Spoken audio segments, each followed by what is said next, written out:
Nous sommes le mercredi 2 juin, il est 14h, vous êtes sur Eau de Radio. On se retrouve pour un nouveau numéro de Bail de Jeunes, émission que vous le savez, nous consacrons aux initiatives portées par la jeunesse sur notre territoire. Le temps de vous rappeler que cette émission sera rediffusée le samedi de 15h à 16h. Émission à retrouver également à tout moment en replay sur notre site auderadio.fr. Au programme aujourd'hui, on va vous parler et vous faire découvrir peut-être un jeune média bordelais, un jeune média qui s'appelle Pavé Street, média spécialisé sur la street culture bordelaise. On évoquera avec eux l'origine du projet, la manière dont ils le mènent, les événements à venir, bref, presque une heure de discussion avec eux, on aura le temps de revenir sur tout ça. Vous pouvez déjà les retrouver sur Instagram, le compte c'est @pavé-street. Vous en avez pris l'habitude, Bail de Jeunes, c'est aussi l'occasion d'écouter la chronique de Samuel, le petit nouveau qu'on vous a déjà présenté la semaine dernière. Cette semaine, Samuel nous parlera du groupe Keys, un jeune duo aux sonorités électropop. C'est lui qui nous en dira plus. Voilà, fin du sommaire. Pour parler de tout ça avec nous, on a le plaisir de recevoir dans Bail de Jeunes aujourd'hui Aurélien, qui est vidéaste, monteur, animateur pour Pavé Street. Salut Aurélien. Salut. Et également Jacques, qui est graphique et qui gère le relationnel de Pavé Street. Salut. Jacques.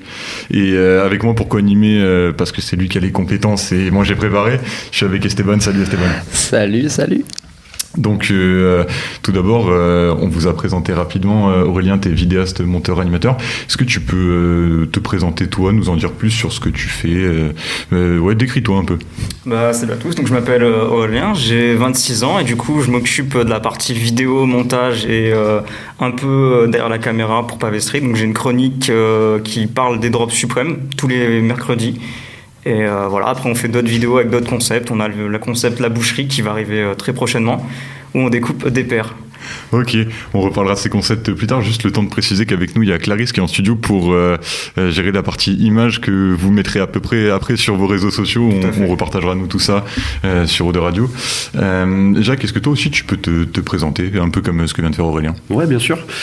Du coup, moi je m'appelle Jacques, j'ai 33 ans et mon rôle dans Pavé Street, c'est tout le côté graphisme et également donc le relationnel avec démarcher les magasins, démarcher les personnes, voilà, tout ce qui est tout ce qui est relationnel, quoi.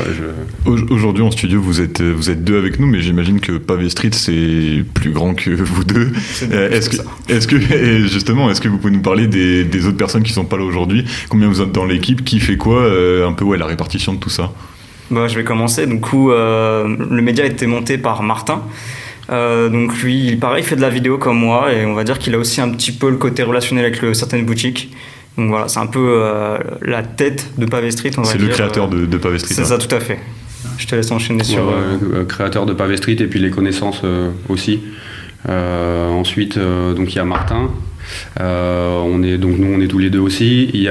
On a deux filles également, donc Eline et Julie, qui s'occupent de la com. Voilà. Et on a aussi deux vidéastes, monteurs, donc Dio et John.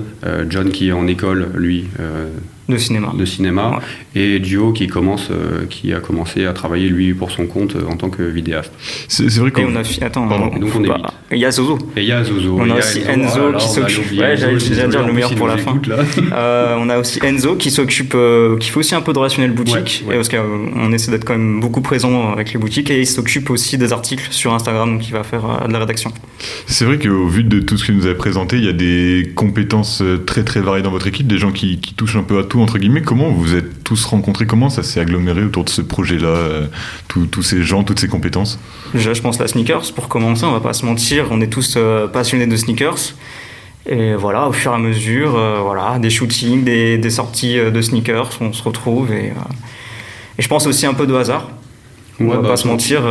Un petit peu, et puis en même temps, Martin a eu l'idée, avait déjà cette idée-là, il nous en a parlé pendant une soirée, on a tout de suite accroché, on s'est dit que ça pourrait être, que pour l'instant, de cette cible-là, on n'entendait rien à Bordeaux de ce qui se faisait. Donc on a pris le créneau, et après, au fur et à mesure, il y a des personnes qui se sont greffées, etc. Mais ouais, après, c'est déjà de la passion. Et après des concours de circonstances, et puis voilà, on est plus potes que on a plus ce côté pote que ce côté travail, donc c'est cool aussi. Moi les gars, j'aimerais qu'on discute un peu par rapport à, vous avez un média particulier, Pavé Street. Est-ce que vous pouvez parler un peu de ce que vous, justement, de quelle est cette passion? Parce que là vous parlez sneakers, drop, tout ça, moi je vois de quoi vous parlez, tout le monde le sait pas, donc Est-ce qu'il y a moyen un peu que vous expliquiez exactement ce que vous faites, de quoi vous parlez et qu'est-ce que c'est que tout cet univers du streetwear justement? Alors c'est assez vague. On va commencer. Nous, on est surtout là pour montrer ce qui se passe sur Bordeaux, montrer qu'il y a de la culture, montrer qu'il y a des sorties, que tout n'est pas sur Paris et que Bordeaux aussi a des atouts. Bordeaux a des boutiques, Bordeaux a des acteurs qui font vivre la street culture. Et donc du coup, nous, on veut vraiment montrer aux gens que Bordeaux, on est là, quoi. Et assez concrètement, en termes tu parlais d'atouts de Bordeaux par rapport à Paris, c'est quoi les atouts de Bordeaux en termes de street culture? Déjà, il y a le côté vachement famille. C'est-à-dire que tu vas avoir des petites boutiques où tu peux y aller, tu seras reçu comme si t'étais de la famille. C'est ce côté très humain, on va dire. Donc peut-être ville plus petite et donc un peu plus de relations humaines à taille plus humaine. Ouais. Voilà, c'est ça. Après, nous voilà, on est là aussi pour mettre en lumière des petites marques qu'on va retrouver dans ces boutiques-là, des petits artistes qui, comme on sait, maintenant les réseaux sociaux c'est un tremplin pour se faire connaître. Et nous, si on peut utiliser notre voix pour faire connaître des gens qui le méritent, on va dire que c'est ça vraiment notre envie, c'est de montrer qu'il y a plein de choses qui se passent, plein de gens qui font des choses et il faut les mettre en lumière. Voilà. Ouais, mais c'est ça. De toute façon, on en a parlé la semaine dernière en parlant de skate. On a parlé de Riot, qui est effectivement le local skate shop sur Bordeaux, qui lui donc fait des drops de sneakers, qui sont effectivement les chaussures de collection notamment. Ils font surtout donc pour le skate, mais effectivement on a Sneakers Temple, je crois. Basket Temple, qui fait tout ce qui est Jordan, etc. à côté pour les drops, tout ça. Vous avez moyen un peu justement de parler, parce que là je viens de dire drop, mais qu'est-ce que c'est un drop? Comment ça fonctionne un petit peu? Est-ce qu'il y a un de vous deux qui peut en parler peut-être pour ceux qui connaissent pas justement? Ouais, donc c'est vrai que le langage sneakers dans ce milieu-là est un peu compliqué à comprendre. Il y a beaucoup de mots, on va pas tous les étaler parce que ça va nous prendre énormément de temps. Mais du coup, les drops, c'est quand il y a une sortie particulière pour un modèle limité, soit une grosse paire ou une petite paire, mais bon, du coup ça intéresse un peu moins les gens. C'est le nom. Quand une paire drop, c'est qu'elle sort, qu'elle sera disponible en magasin ce jour-là. Et voilà, ce mot-là. Oui, c'est vraiment un mot pour dire que ça sort en magasin, qu'il y a de la demande et voilà, on va dire que maintenant ça a évolué. Je sais pas si on peut en parler, mais avant, quand tu voulais une paire qui était assez rare, tu venais devant le magasin 2-3 jours avant. Et c'était le premier arrivé, premier servi, donc les gens tenaient des listes de qui était arrivé en premier, qui était arrivé en 20e. Et maintenant, ça se fait beaucoup sur inscription par Internet. Bon, déjà à cause du Covid et aussi parce que ça faisait beaucoup de monde des fois dans les rues, tu vois, qui attendent pour une paire. Je pense notamment, la dernière qu'on a eue, c'était à Courir Sainte-Catherine, où on était plus de 90 à attendre dans la rue devant le magasin pour une paire. Et justement, le Covid, ça va être une question, c'est générique et un peu redondante, mais est-ce que ça a eu un impact sur le développement de votre projet? Comment vous avez géré cette période de fermeture des magasins, etc. Comment vous l'avez vécu? Et bien justement, on en a plus. Alors bien sûr, ça nous a pas aidé puisque il y a ce côté événementiel, ce côté être proche du public, etc. et faire des choses à l'extérieur. Mais on a pris ça aussi un peu comme un tremplin. On s'est dit que la période du Covid était quelque chose de pas facile pour tout le monde, qu'on essaye de travailler surtout avec des shops indépendants. Et du coup, on en a profité pour mettre en avant justement tous ces shops indépendants qui pouvaient pas ouvrir leur boutique mais qui avaient un site internet ou Ouais, c'est la suite de la question que j'allais poser, c'est-à-dire que le Covid en règle générale a amené beaucoup de gens à se recentrer sur les commerces de proximité, etc. C'est quelque chose qui s'inscrivait en plus dans votre démarche à vous, donc ça vous a encore plus amené justement vers ces commerces de proximité-là? Ouais, même si on l'était déjà avant, c'est vrai que ça nous a quand même rapprochés. On a fait des projets, on a eu des projets avec eux sur Internet, toujours sur Instagram principalement. Mais ça nous a encore plus rapprochés. Ça nous a permis aussi de développer nos projets pour que eux nous fassent confiance. Parce que c'est important aussi quand on commence dans ce genre de choses que les magasins nous fassent confiance quand on leur demande de participer par exemple à des concours ou de pouvoir offrir des choses. Il faut que ça soit un peu aussi donnant-donnant. Et voilà. Et justement, pour rentrer un petit peu dans les coulisses, comment ça marche vos relations avec ces magasins-là? Est-ce que c'est eux qui vous contactent? Est-ce que c'est vous qui les contactez? Comment vous entrez en lien? Un peu des deux je dirais, dans le sens où tous les magasins principaux sont regroupés. Après on a la chance, nous, de travailler, d'avoir des personnes de l'équipe qui travaillent dans certaines boutiques. Pardon. Du coup, parfois ils nous contactent. Par exemple, s'ils ont des nouvelles collections qui arrivent, ils peuvent nous contacter pour nous dire voilà, vendredi il y aura ça. Mais on essaye de faire un petit tour des boutiques au moins une fois par semaine. Ouais, c'est par rapport à vos connaissances entre guillemets personnelles du milieu, etc.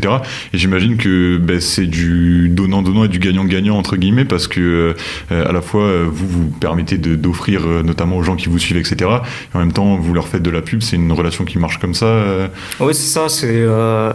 Ils savent. Enfin, maintenant il y a des boutiques qui savent, voilà, qu'on fait des concours, donc qu'on parle d'eux. Donc eux, ça leur fait de la pub gratuitement. Nous, ça nous fait du contenu, donc tout le monde s'y retrouve. Et je pense que pour commencer, c'était la meilleure chose à faire.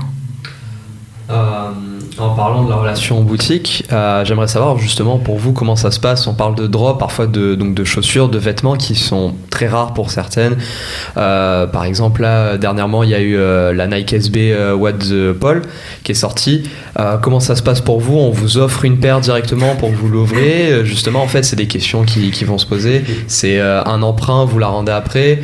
Comment ça agit sur on va dire un matériel comme ça où on sait que derrière ça va valoir un paquet d'argent, quoi, et que c'est de la perte ou quoi. Donc ça se passe comment pour vous? Justement, ça va être délicat, non?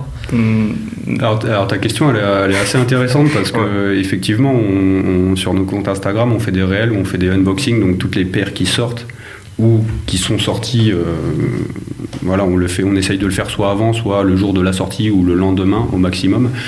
Et c'est vrai que on en fait beaucoup et les gens pensent que grâce à ce qu'on fait, on peut avoir les paires à chaque fois. Mais non, c'est pas le cas. Vous n'aurez pas les paires. Ça serait beaucoup trop beau. On va en boutique. Soit on va en boutique directement et on se fait une petite vidéo.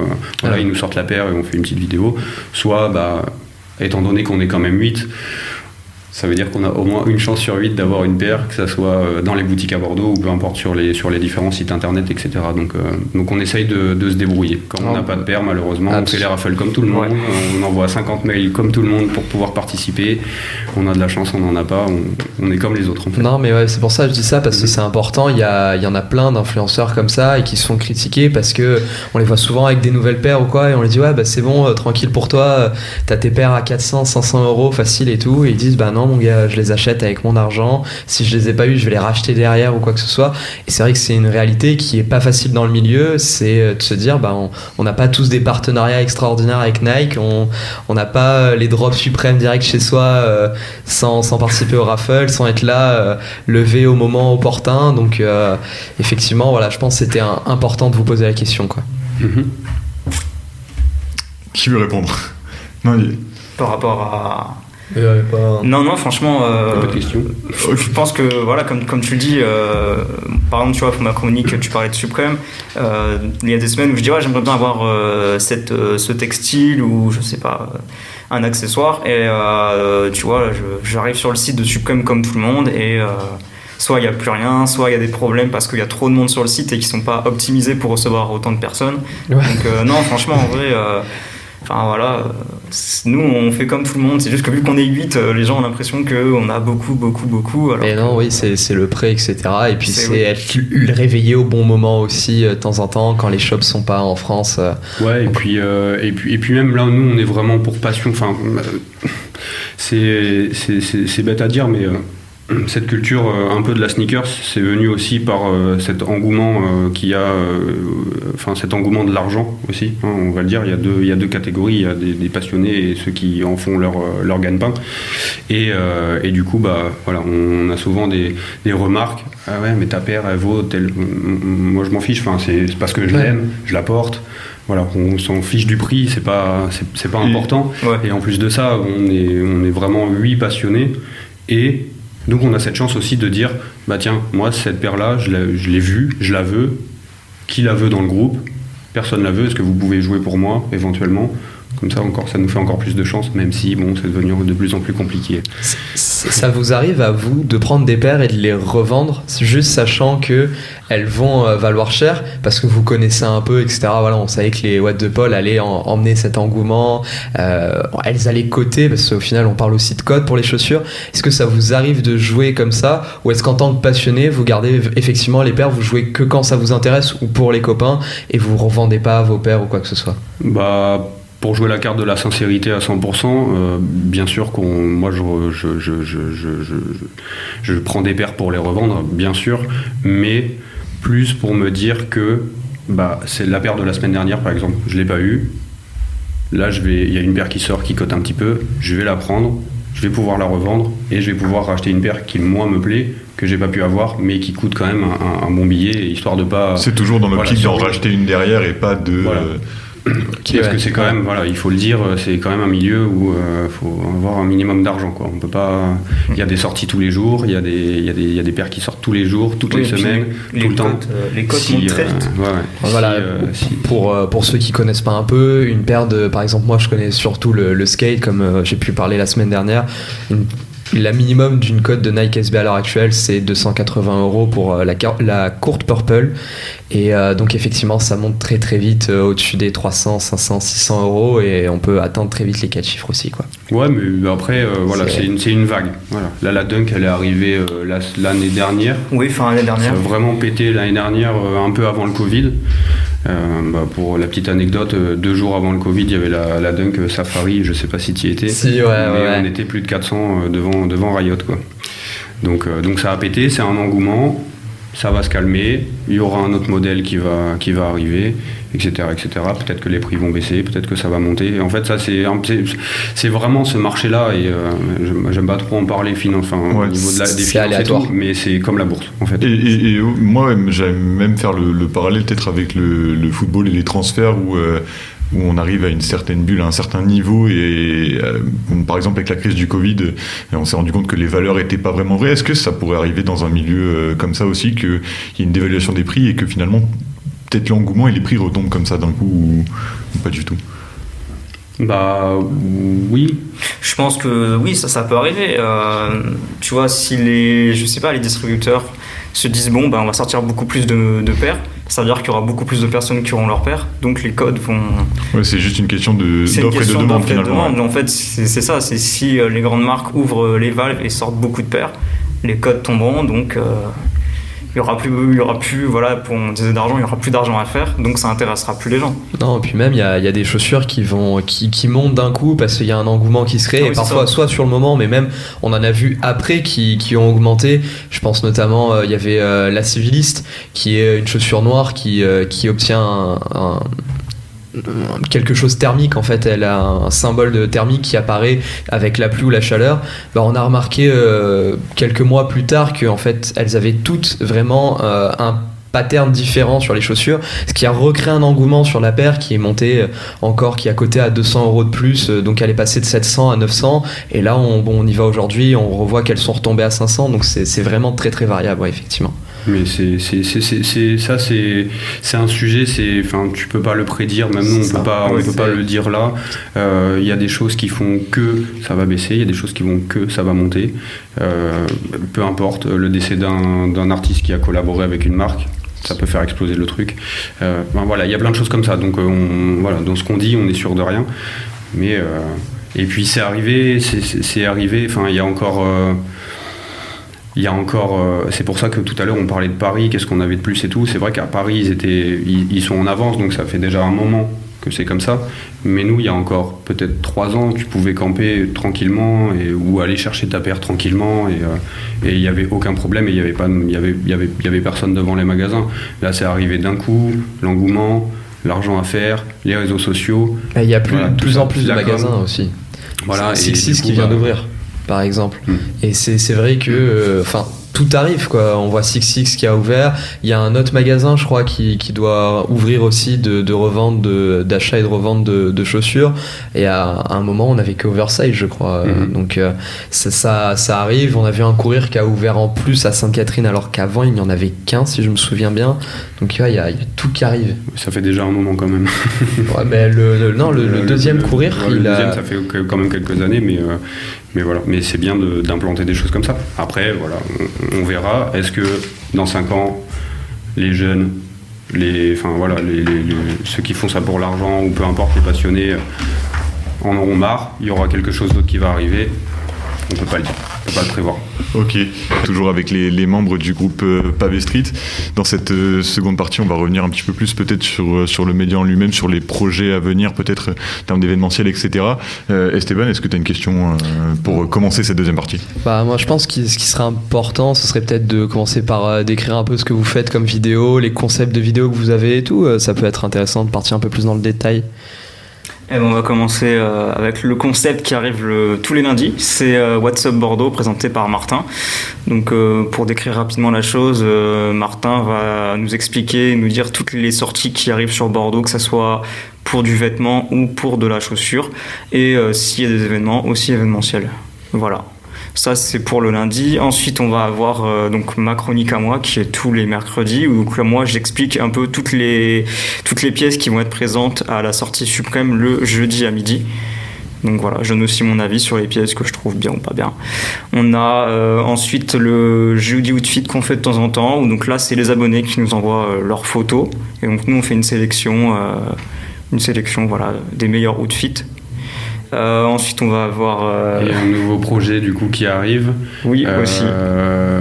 Que Eline justement a mis en place. Donc ça arrive à partir de jeudi, 16h. Ça s'appelle Crispy Kicks. Et du coup, ce sont encore des passionnés qui... ça va être sous forme de podcast, en vidéo, et ce sont des passionnés qui nous racontent des petites anecdotes de 1 minute. Voilà. C'est justement la question que j'avais préparée quand je suis allé sur votre page Instagram pour préparer l'émission. J'avais relevé ce concept et je comptais vous demander justement, est-ce que vous avez une anecdote par rapport à une paire comme ça Est-ce que quelqu'un a un truc à raconter à ce niveau-là? Commence. Écoute, si on a une anecdote, tu découvriras à 16h un jeudi. Tu peux pas nous en donner une en premier pour les auditeurs, c'est pas possible. Là, comme ça, mais même peut-être toi perso. À froid comme ça, non, pas spécialement. Après des choses, il y en a eu. On a fait énormément de choses. Il y a eu des camps où tu campes une nuit, 2 nuits, 2 jours, 2, 3 jours même.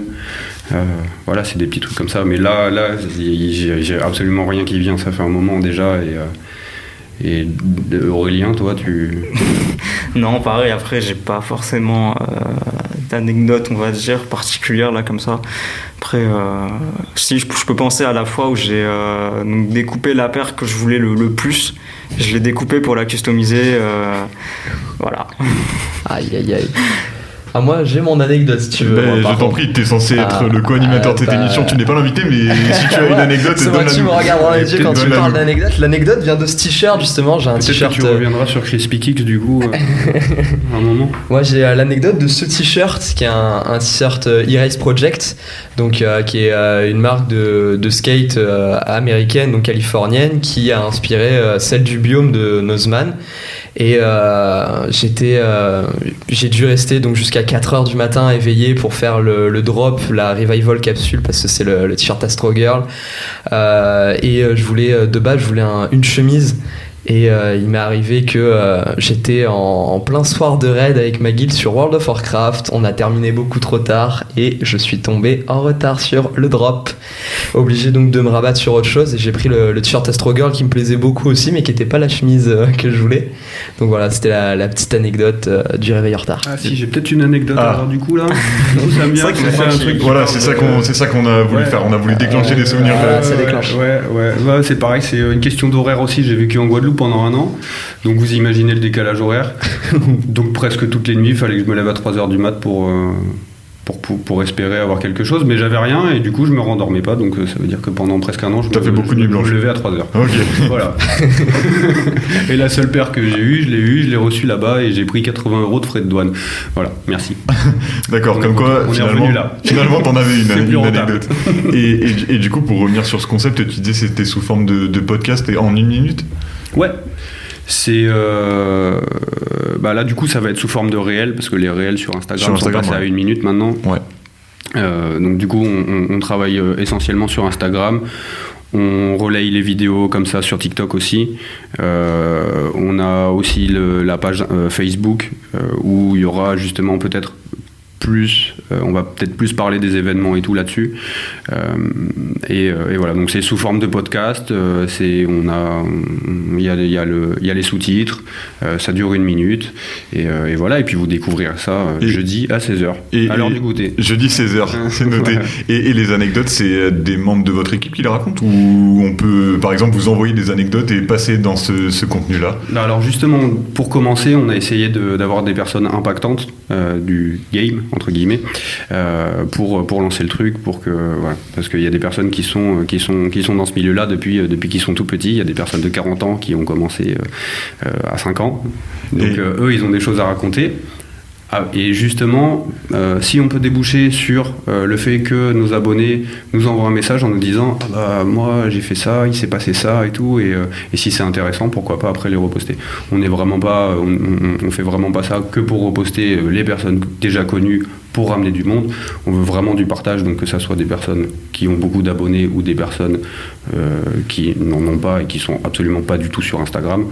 C'est avec plaisir. N'hésitez pas à nous envoyer un petit message en nous expliquant le truc. Et j'imagine que pareil, la programmation et les invités, il faudra qu'on attende jeudi 16h pour le découvrir. On n'aura pas d'exclus aujourd'hui. Tu n'auras pas d'exclus aujourd'hui. On n'aura pas d'exclus aujourd'hui. Tu auras... Du coup, c'est tous les jeudis, mais donc tu auras juste une personne, tu sauras. Je saurai. Peut-être un peu à l'avance les prochaines fois. Ça marche. Mais là, on voulait un peu que le projet soit un peu caché et que vous découvriez ça. On sera là jeudi à 16h. J'espère que les auditeurs qui nous écoutent le seront aussi. Et en termes de support, vous utilisez majoritairement Instagram. Est-ce que, j'allais dire à l'image d'un média traditionnel, vous verriez peut-être écrire des articles, etc. ou c'est vraiment que du photo et du vidéo? Du coup, on a Zozo, j'appelle Zozo, mais c'est Enzo, qui nous écrit des articles qu'on poste sur Instagram. Okay. Actuellement, on est en train de relancer notre chaîne YouTube, parce qu'on s'était vraiment concentré sur Instagram, et on a aussi TikTok qu'on est pareil en train de lancer, parce que TikTok, faut pas négliger ce média. Je pense que c'est un média qui commence à prendre de l'ampleur, donc pour l'instant Instagram, YouTube et TikTok et Facebook. Mais... Ok, concrètement ça apporte quoi de plus TikTok par rapport à Instagram? Parce qu'on sait que déjà sur Instagram on peut avoir ces formats de vidéos courts là, les réels notamment de 1 minute comme vous le disiez. TikTok c'est encore plus court, encore plus vif, c'est pour ça que vous êtes sur TikTok aussi? TikTok on va dire que c'est plus pour le côté spontané, peut-être moins écrit, tu vois, avec un montage plus simple. Instagram ça va être un peu plus officiel, tu vois, un beau montage, une belle présentation. On réfléchit plus au public quand on les fait sur Instagram que voilà. TikTok. TikTok on a tendance à être plus on a instantané. On va balancer sur TikTok et c'est aussi pour garder ce côté tac au tac. Ouais, la proximité, voilà. L'immédiateté. Et après l'audition, ouais. L'intérêt sur les différentes plateformes n'est pas la même. On va avoir un public peut-être un peu plus vieux sur Facebook, peut-être un peu plus jeune sur TikTok, un peu de tout sur Instagram. Donc, du coup, ça rapproche les choses aussi. C'est important d'être sur plusieurs plateformes en même temps, sinon... Justement, t'as avancé sur la question que j'allais te poser au niveau du public visé. Ça varie en fonction des plateformes et des supports, etc. Mais le public type, c'est qui? Vous ciblez qui? Plutôt jeune. Tout le monde, je pense que ça peut intéresser tout le monde la sneakers, ouais. Donc je pense pas qu'il y a d'âge pour aimer la sneakers, je pense qu'il n'y a pas d'âge pour découvrir la sneakers, donc nous on veut pas dire on vise telle cible ou telle cible, nous justement on est là pour que tout le monde puisse y trouver son compte, c'est pour ça qu'on a plusieurs aussi contenus, tu vois, c'est pour que si t'aimes plus les articles, on a des articles, on a des grosses vidéos, des petites vidéos. Voilà. Mais non, on veut toucher tout le monde. Après, que ça soit une personne de 50 ans qui est dedans depuis 20 ou 30 ans, qui a des choses à nous apporter aussi, parce qu'on prend les informations, hein. On a envie d'apprendre aussi, on ne connaît pas tout. Ou que ça soit un petit jeune de 13 ans qui commence juste et qui a des questions à nous poser, qui veut s'y intéresser, etc. Voilà. Donc il y a un peu de tout, vraiment. Après, c'est vrai que c'est du... j'ai envie de dire de bêtises, mais au niveau de la tranche d'âge, 25 ans, comme on dirait. 25 ans, Voilà. ouais. Ok, et du coup, d'où aussi l'intérêt de se diversifier en termes de support pour être le plus large possible et toucher le plus de monde possible. Et justement, est-ce que vous avez déjà des idées de développement, de projets futurs? Comment vous imaginez la suite? Bien sûr. Si vous pouvez nous le dire. On imagine la suite, bien sûr. Après, Bien sûr. Tu veux un truc en particulier ou Je sais pas, est-ce que tu as envie de nous parler d'un truc en particulier? Bah, je sais pas, parce que j'ai pas envie de dire de bêtises non plus, tu vois. Mais bien sûr qu'on a envie d'évoluer, on a envie que ça devienne, ça prenne un peu plus d'ampleur. Nous, on a commencé parce qu'on est passionné de basket et qu'on est passionné de streetwear, mais ça, enfin, il y a plein de choses autour qui gravitent autour, enfin, il y a plein de choses qui gravitent autour de ça. Je prends la danse, le hip-hop, etc. La musique. Le graffiti. Voilà, l'art de le rue, street etc. art. Enfin, voilà, C'est vrai qu'en fait, si on comprend bien, la sneaker, c'est un espèce de trait d'union entre plein de domaines, et notamment, comme tu disais, l'art, la danse, le basket, etc. Et donc, en fait, vous fédérez autour de la sneaker, finalement, des publics assez différents, quoi. Et du coup, c'est pour ça que on veut parler de danse, ou être sur des événements peut-être sportifs, sur des événements de danse, des événements, des concerts, etc., pour justement toucher un maximum de personnes et que ça soit... et qu'on partage tout ça, en fait. Ouais, Oui. vous avez la volonté de vous tourner vers l'événementiel, plutôt, même plus que en parallèle de la création de contenu, carrément aller sur des événements et tout. Oui, Faire les deux. c'est important d'être proche de son public. C'est vrai qu'Internet, ça, voilà, il y a un côté aussi... Ouais, très lointain, rester accessible, montrer que voilà, on peut aussi venir nous parler quand on fait des événements ou même que ce soit dans la rue.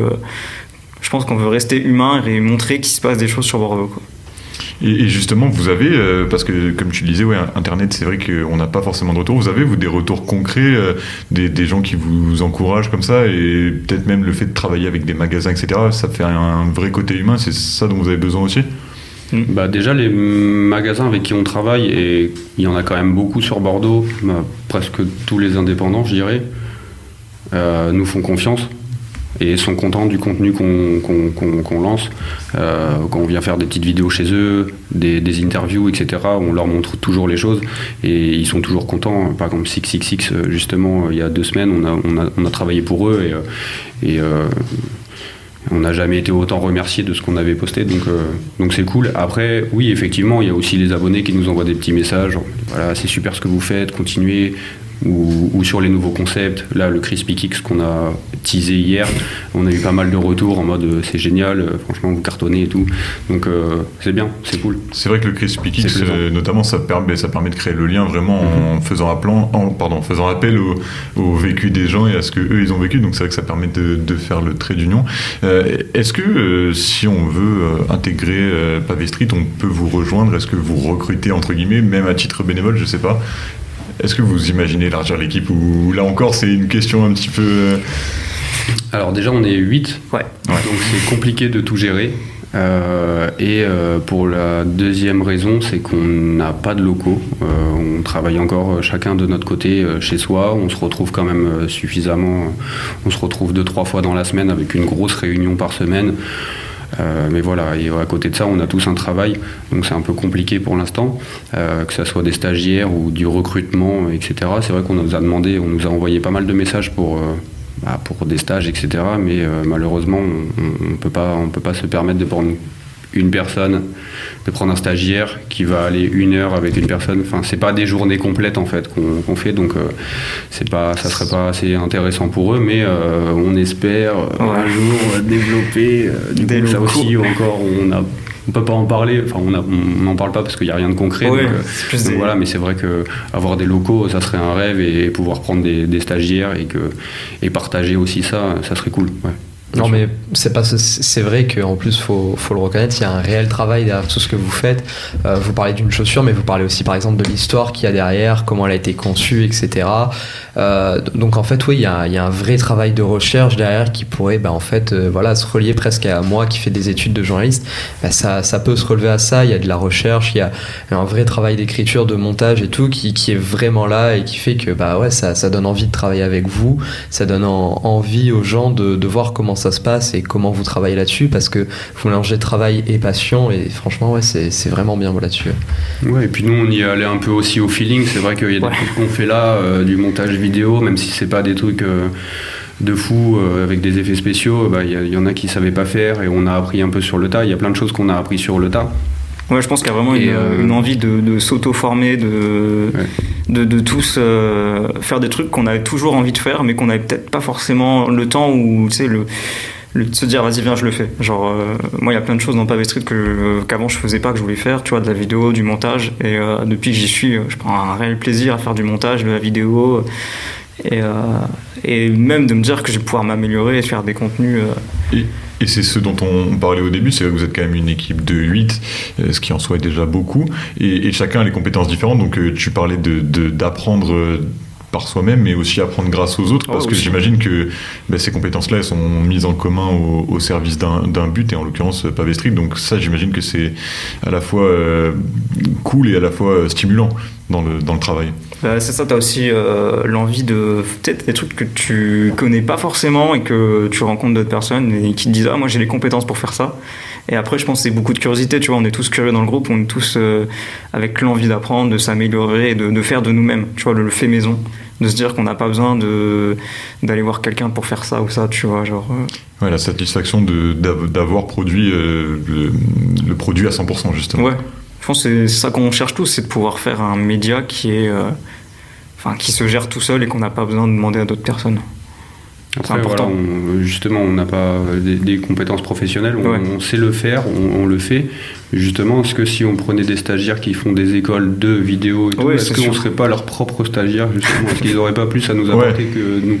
Justement. Je pense que c'est quelque chose effectivement qui se discute, mais je pense que chacun a à apprendre un peu de tout le monde, et le stagiaire aura peut-être des choses à vous montrer qui pourraient vous aider, mais lui aussi il va apprendre à comment vivre en entreprise, comment vivre dans un groupe comme ça, et aussi par exemple moi je suis le premier à être content de travailler avec quelqu'un qui est réellement graphiste, qui s'y connaît là-dedans, ou quelqu'un qui est réellement travaille avec le relation entreprise, parce que c'est toujours l'angoisse d'appeler une entreprise, dire bonjour, je suis stagiaire, etc. Donc quelqu'un qui a vraiment les méthodes, comment on envoie un mail, ça paraît stupide comme ça, mais un mail pour contacter une grosse entreprise, et là notamment quand on dit prêter des objets de collection, déjà c'est déjà quelque chose, quoi.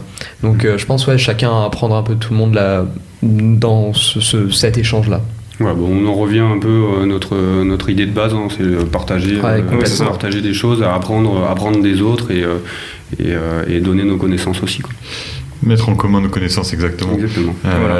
Pour ma part, je crois que j'ai posé à peu près toutes les questions que j'avais notées. Est-ce que, avant qu'on passe à l'instant promo, où on redonnera évidemment vos réseaux sociaux, etc., est-ce que vous avez quelque chose à rajouter, un truc en plus à dire?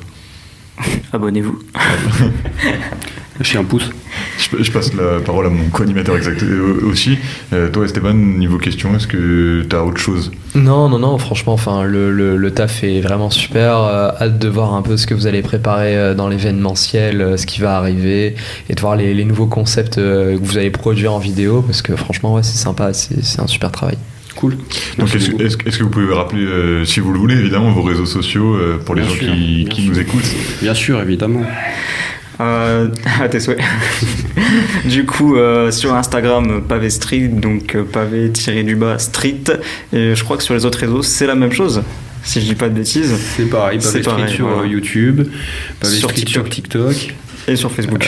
Désolé pour les pros TikTok, on ne fait pas encore de danse un peu bizarre, on propose vraiment du contenu en rapport avec la sneakers, mais je pense que ça aussi... Pour l'instant c'est que sneakers, mais ça pourrait arriver. Mais on en a parlé un peu de ce côté un peu... détente, un peu marrant, qui nous rapproche aussi du public. Voilà. Parce que c'est vrai que quand tu vois des personnes à travers les réseaux sociaux, t'oses pas forcément, si c'est trop sérieux, t'oses pas forcément aller les voir, ça aller leur permet parler. aux gens de donner une autre image de soi et peut-être de ramener plus de monde. En tous les cas, nous, on est ravis de vous avoir reçus dans By the Jeune. Je rappelle que vous étiez donc Aurélien et Jacques de Pavé Street. Voilà, l'émission touche à sa fin. Le temps de vous rappeler que l'émission sera en rediffusion sur Eau de Radio 91.3 le samedi de 15h à 16h et disponible à tout moment en replay sur notre site auderadio.fr. Voilà, c'est la fin de cette émission. On a été ravis d'être avec vous. Et d'ici là, à la semaine prochaine, portez-vous bien.